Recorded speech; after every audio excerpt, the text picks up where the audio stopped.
एक बूढ़े भिखारी की अनोखी कहानी। हर दिन एक भिखारी दरवाजे के पास आकर भीख मांगता था और घर का मालिक हमेशा घर के बाहर आते ही उसे देखकर फिर जाया करता। कई बार उसके लिए गालियां भी बकता। वो कहता, तू जिंदा ही क्यों है? पूरी जिंदगी ऐसे ही भीख मांगेगा क्या?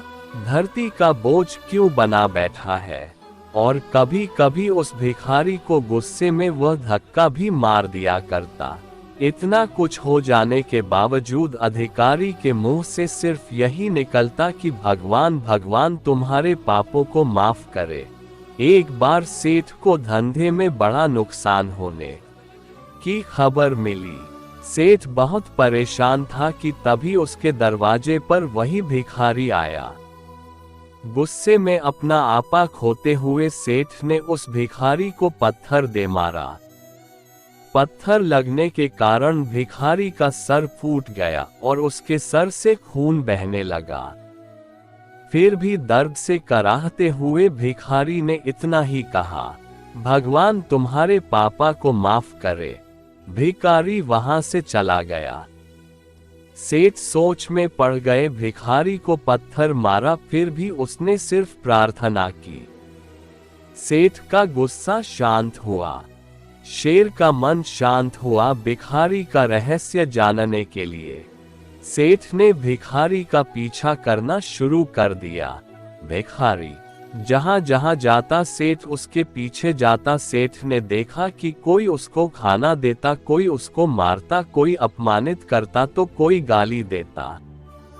लोग भिखारी के साथ चाहे जैसा व्यवहार करते, लेकिन भिखारी सबके लिए एक ही प्रार्थना करता, भगवान तुम्हारे पाप माफ करे।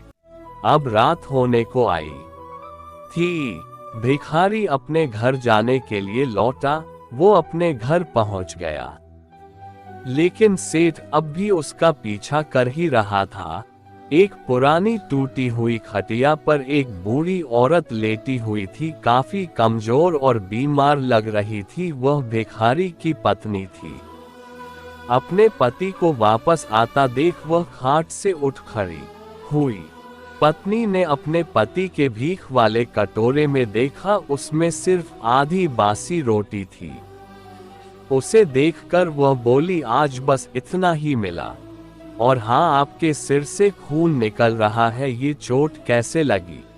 बूढ़ा भिखारी बोला, आज बस इतना ही मिला, किसी ने कुछ दिया ही नहीं। सब ने गालियां दी और एक नए पत्थर भी फेंकना, इसीलिए मेरा सर फट गया। एक गहरी ठंडी सांस लेकर बूढ़ा भिखारी फिर से बोला, यह मेरे ही पापों का फल है। तुम्हें याद है कुछ सालों पहले हम कितने अमीर थे? क्या कुछ नहीं था हमारे पास? हमारे पास हर चीज जरूरत से ज्यादा थी, लेकिन हमने कभी दान नहीं किया। और उससे भी बुरा हमने उस अंधे भिखारी के साथ किया जो हमारे द्वार पर भीख मांगने आया करता था। बूढ़ी पत्नी की आंखों में आंसू आ गए।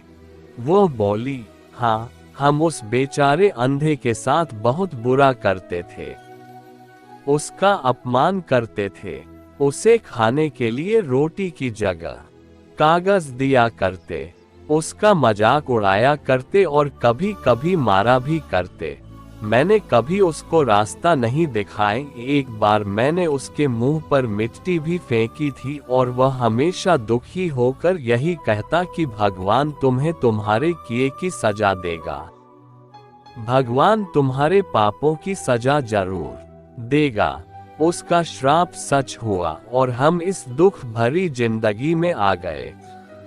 भिखारी बोला, हाँ, उसका श्राप सच हुआ, इसलिए मैं किसी को बददुआ नहीं देता।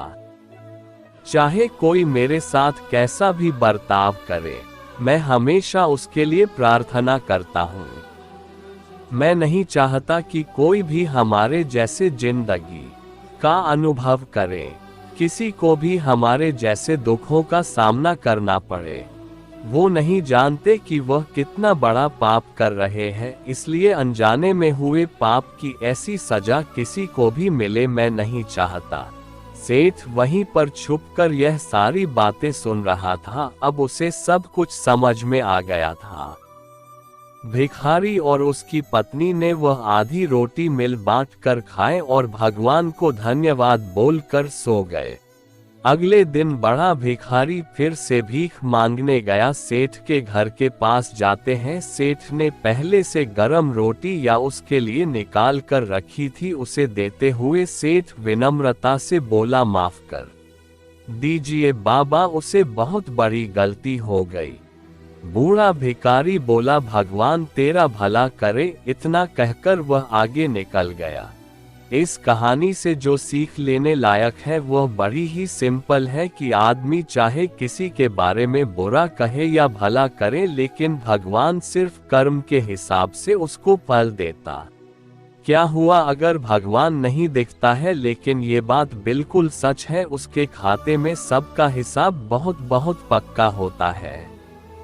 इसलिए जब किसी के लिए कुछ भी करो तो अच्छा ही करो। अगर आपको ये कहानी अच्छी लगी तो YouTube चैनल को सब्सक्राइब करें, वीडियो को लाइक शेयर जरूर करें।